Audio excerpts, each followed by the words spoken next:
Good morning बच्चों, कैसे हैं आप सब। कक्षा 10 की गणित की कक्षा में आप सबका स्वागत है। हम पढ़ रहे थे बच्चों द्विघात समीकरण चौथा अध्याय। इसकी 4.2 प्रश्नावली तक हमने क्वेश्चन जो है हल कर चुके हैं, वो सॉल्व कर लिए 4.2 और 4.3 की ओर हमें बढ़ना है। तो इस प्रश्नावली में बढ़ने से पहले हमें जो है 2-3 चीज़ों को जानना ज़रूरी है और उसी पर आधारित जो है इस प्रश्नावली के जो है सवाल हैं। तो इसमें हम सीखेंगे द्विघात समीकरण का पूर्ण वर्ग बना करके हल। ठीक है, तो कोई भी द्विघात समीकरण दिया रहेगा उसको हम पूर्ण वर्ग बनाएंगे और उसके द्वारा जो है उसका हल ज्ञात करेंगे। और दूसरा क्या है, द्विघाती सूत्र के द्वारा डायरेक्ट जो है हम हल ज्ञात करेंगे। तो यहाँ पर ध्यान दीजिए बच्चों, द्विघात समीकरण में जो है पूर्ण वर्ग बनाने वाली जो विधि होगी उसमें जैसे मान लीजिए अगर हमारे पास जैसे कि द्विघात समीकरण, मान लीजिए इस पर विचार कीजिए कि द्विघात समीकरण हमारे पास दिया हुआ है।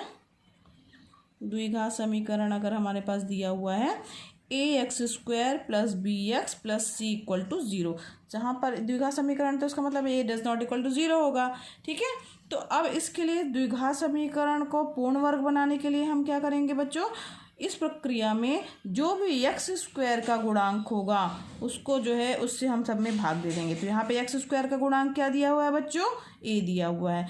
a से सभी में भाग देंगे तो हमारे पास क्या बचेगा, x² बचेगा प्लस b/a बचेगा, x प्लस c/a बचेगा। समझ में आया बच्चों, प्रक्रिया को ध्यान से समझिए कैसे करना है इसको।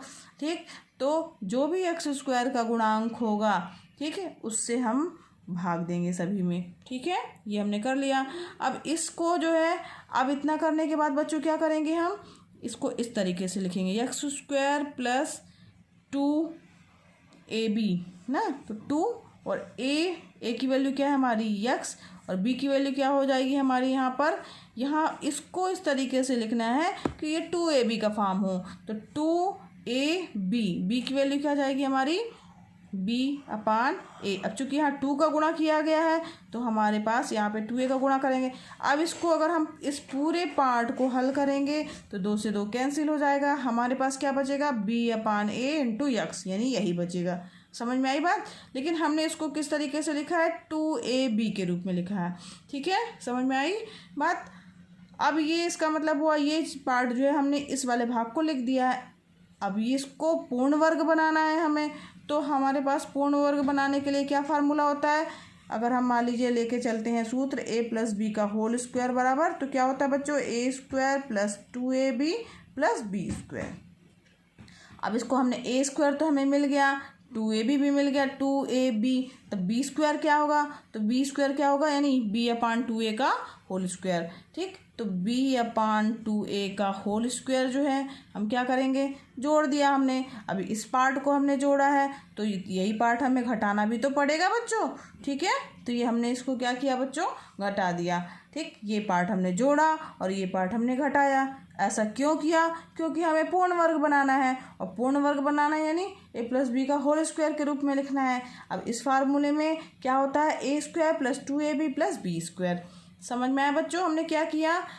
ठीक, अब इसके बाद बचा हुआ क्या भाग है हमारा c/a, उसे ज्यों का त्यों रखेंगे। यहाँ तक समझ में आ गई बात बच्चों सबको। ठीक है, अब ये पूरा पार्ट यहाँ से लेकर यहाँ तक वाला भाग जो है हमारा इस फार्मूले के आधार पर क्या हो गया, x + a का होल स्क्वायर, यानी x की जगह तो x रहेगा प्लस x प्लस, और यहाँ पे दूसरा पार्ट क्या है b की जगह हमारे पास क्या है b/2a का होल स्क्वायर। ठीक है, इस पूरे पार्ट की जगह हमने क्या रख दिया, x + b/2a का होल स्क्वायर रख दिया। फिर बचा क्या हमारे पास में, माइनस b/2a का होल स्क्वायर प्लस c/a बचा। ठीक है, अब यहाँ पे इसको, अब इन दोनों को एक साथ लेके हल करेंगे, बाकी हमारा ये वाला पार्ट ज्यों का त्यों रहेगा। स्क्वायर फिर यहाँ पे माइनस हो गया, लघुत्तम लिया क्या आ जाएगा यहाँ पे, अच्छा हाँ इसे हल करेंगे तो क्या आ जाएगा, पहले हल कर लीजिए। ये क्या आ जाएगा, ऊपर वाला पार्ट b²/4a²। ठीक है, प्लस c/a = 0। अब नेक्स्ट वाले भाग में क्या आ जाएगा, x + b/2a का होल स्क्वायर, फिर माइनस, फिर यहाँ पे लघुत्तम लिया 4a² आ गया, यहाँ पे b² ही आ गया। क्योंकि माइनस यहाँ हमने कॉमन ले लिया है तो यहाँ पे चिन्ह क्या आएगा, माइनस आ जाएगा और यहाँ a से कट जाएगा तो यानी 4ac = 0। ठीक है बच्चों, समझ में आ रहा है ना। ठीक, अब यानी कि ये जो समीकरण आ गया तो यही प्रक्रिया करेंगे बच्चों। ठीक है, अब इस प्रक्रिया में =0 आ गया, यानी x + b/2a का स्क्वायर बराबर क्या आ जाएगा, b² - 4ac/4a² ना। अब यदि b² - 4ac यानी ये ऊपर वाला पार्ट जो है, यदि, ठीक है, यदि b² - 4ac > 0 हो तो इसका अगर हम वर्गमूल लेते हैं, है ना, तो 1 का वर्गमूल लेने पर x प्लस, अब वर्गमूल ले रहे हैं तो इसका वर्ग का चिन्ह तो हट जाएगा बच्चों, क्या बचेगा, x + b/2a बचेगा, इक्वल टू क्या हो जाएगा, अब इसका वर्गमूल ले रहे हैं तो plus minus root b² - 4ac आ जाएगा अपान 4a² का जब हम वर्गमूल लेंगे तो क्या बचेगा हमारे पास, 2a बचेगा। ठीक है, अब यहाँ पे x बराबर क्या आ जाएगा, -b, ये इस तरफ जाएगा बच्चों तो क्या आ जाएगा, -b, यहाँ ध्यान दीजिए बच्चों, अब यहाँ पे x = क्या आ जाएगा, -b, ये इस तरफ पूरा जाएगा तो -b और यहाँ पे क्या आ जाएगा, plus minus root of b² - 4ac upon 2a, ये 2a इधर भी था इधर भी था इसलिए हमने इसको कॉमन ले लिया है।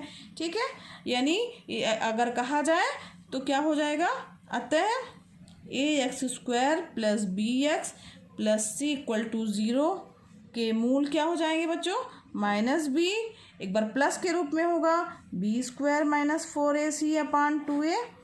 ठीक है, एक ये होगा और दूसरा वाला क्या हो जाएगा, यहाँ एक बार प्लस है यहाँ पे एक बार माइनस हो जाएगा तो इसका मतलब क्या हो जाएगा, -b minus root b² - 4ac upon 2a। ठीक है, ये समझ में आ गया बच्चों। तो ये दो इसके क्या हो जाएंगे, मूल हो जाएंगे, लेकिन उसके लिए ये शर्त होना चाहिए कि b² - 4ac > 0 होना चाहिए। अगर इसका मान जो है 0 से छोटा हो गया तो समीकरण के मूल जो है वो नहीं होंगे।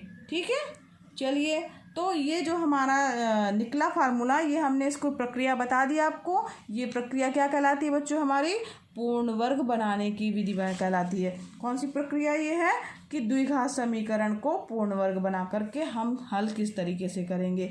दूसरा क्या है, द्विघाती सूत्र के द्वारा। तो द्विघाती सूत्र क्या है,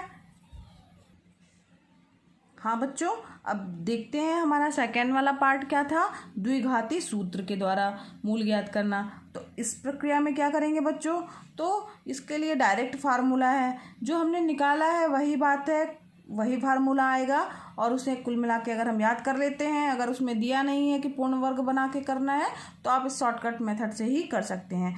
तो हमारा द्विघात समीकरण क्या है बच्चों, ax² + bx + c = 0। ठीक है, और यदि b² - 4ac का मान जो है 0 के बराबर या 0 से बड़ा है तब इसके मूल क्या होंगे, -b plus minus √b² - 4ac upon 2a हैं। ये आपको याद करना होगा, तभी आप इस द्विघात सूत्र को जो है डायरेक्ट प्रयोग कर पाएंगे। इसे याद कर लीजिएगा अच्छे से। इसी पर आधारित जो है इस प्रश्नावली के प्रश्न हैं। द्विघात समीकरण के मूल ज्ञात करने के इस सूत्र को ही द्विघाती सूत्र कहते हैं। चूंकि द्विघाती समीकरण है तो मूल क्या होंगे बच्चों, हमारे पास दो ही द्विघात समीकरण है तो मूल कितने होंगे बच्चों, दो होंगे। दो होंगे तो एक बार प्लस लेंगे तब एक मूल आएगा और दूसरा मूल एक बार माइनस लेंगे तब दूसरा वाला मूल प्राप्त हो जाएगा हमें। ठीक है, चलिए आइए चलते हैं इसकी प्रश्नावली 4.3 की ओर। हाँ बच्चों, इस प्रश्नावली 4.3 का पहला क्वेश्चन क्या कह रहा है, यदि निम्नलिखित द्विघात समीकरणों के मूलों का अस्तित्व हो तो इन्हें पूर्ण वर्ग बनाने की विधि द्वारा ज्ञात कीजिए। बच्चों अगर दिया रहा है पूर्ण वर्ग बनाने की विधि तो इसे पूर्ण वर्ग बनाने की विधि से ही करिएगा। ध्यान दीजिएगा, डायरेक्ट फार्मूला लगा के नहीं करना है, द्विघाती सूत्र का प्रयोग करके नहीं करना है, ठीक है। पूर्ण वर्ग बनाने की विधि में पूर्ण वर्ग बना करके करना है। अब इसके लिए जैसे मैंने अभी ऊपर समझाया है आप लोगों को, वह उसी तरीके से करना है। इसका पहला पार्ट दिया हुआ है x 2x² - 7x + 3 = 0। तो सबसे पहले मैंने क्या बताया था बच्चों कि हमें ये जो x² का गुणांक है उससे सब में भाग देना है। भाग दीजिए तो क्या प्राप्त होगा, किससे भाग देंगे, 2 से भाग देने पर। अब 2 से भाग दे देंगे बच्चों तो क्या मिलेगा हमें, ध्यान दीजिए, x² - 7/2x + 3/2 = 0, ठीक है। अब हमने 2 से भाग दे दिया। अब यहाँ पे क्या करना है कि वह भाग जिसे पूर्ण वर्ग, मतलब ये जो भाग हम 2 भाग लेके चलेंगे, इसे पूर्ण 2 भागों को पहले हमें लेके चलना, तो x²। अब यहाँ पे -2, a की वैल्यू क्या है x, b की वैल्यू कितनी आएगी 7 अपान, अब यहाँ पे ध्यान दीजिए 7 है तो 7 हमने रखा, लेकिन अपान में कितना लिखेंगे, 2 नहीं लिखेंगे बच्चों, चूँकि 2 का यहाँ मल्टीप्लाई किया हुआ है तो इसका मतलब है कि यहाँ पे हम क्या लिखेंगे 7/4। अगर 4 लिखेंगे तभी हम 2 × 1 = 2, 2 दूनी 4। जब हम इस पूरे पद को हल करेंगे, बहुत ध्यान से समझिएगा बच्चों, इस पूरे पद को जब हम हल करेंगे तो हमारा ये वाला पद प्राप्त होना चाहिए। 2 × 1 = 2, 2 दूनी 4, 7x/2 आएगा। और चूँकि ये हमारा बीच वाला भाग हो गया, अब इसमें हम a की वैल्यू ये हो गई 2a, b की वैल्यू कितनी आई 7/4, तो 7/4 आया, यानी कि हम +7/4 का स्क्वायर जोड़ देंगे और -7/4 का स्क्वायर जो है क्या करेंगे बच्चों, घटा देंगे, और बाकी जो ये बचा हुआ है वो हमारे पास रहेगा ही। ये प्रक्रिया समझना बहुत ज़रूरी है, ठीक है।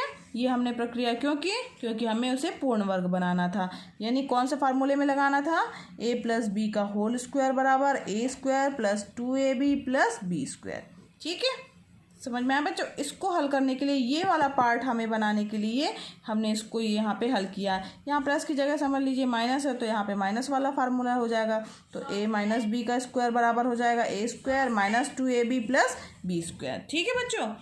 अब यहाँ पे अब इसको हल करेंगे तो क्या आ जाएगा, x - 7/4 का होल स्क्वायर, a - b का होल स्क्वायर वाला फार्मूला लग जाएगा, ठीक है।